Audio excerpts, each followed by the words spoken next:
Welcome back to the Panthers.com video mailbag presented by CEENTA. Staff writer Max Henson here answering your questions ahead of the home opener against the Buffalo Bills, or should we say Panthers North.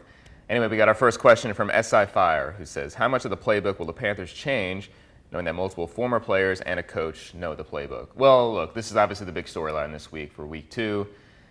Brandon Beane, Sean McDermott bringing their Buffalo Bills to Carolina. Obviously, so many connections. Ron Rivera said it's going to be an emotional week, and yeah, I think it will be for a lot of people. As far as how this is going to determine the outcome of this game, though, I think it is kind of being overplayed, and that's what tends to happen in these kind of situations. Obviously, Sean McDermott knows a lot about the Panthers. He helped build the defense to look the way it does today. On the flip side, Steve Wilks, Ron Rivera, and company know a lot about Sean.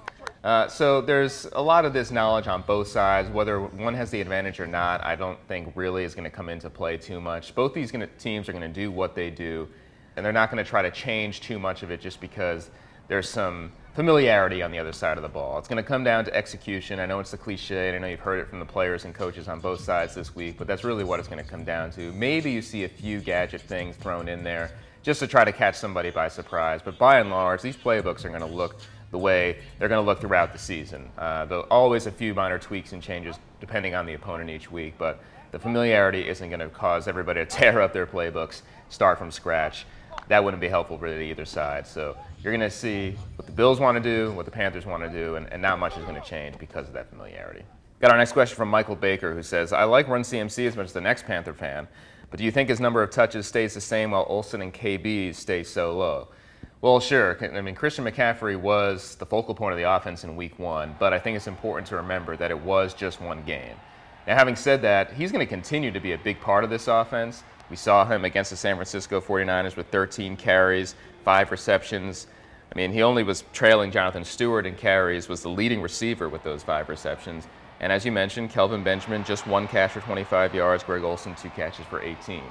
I will say going forward that because of the attention McCaffrey is going to continue to get, even when he's not getting the ball, that's going to be a valuable asset for Carolina's offense. And it's going to create opportunities for guys like Greg Olsen and Kelvin Benjamin if the defenders are keeping an extra eye or two on Christian. Maybe that opens more up for those big targets.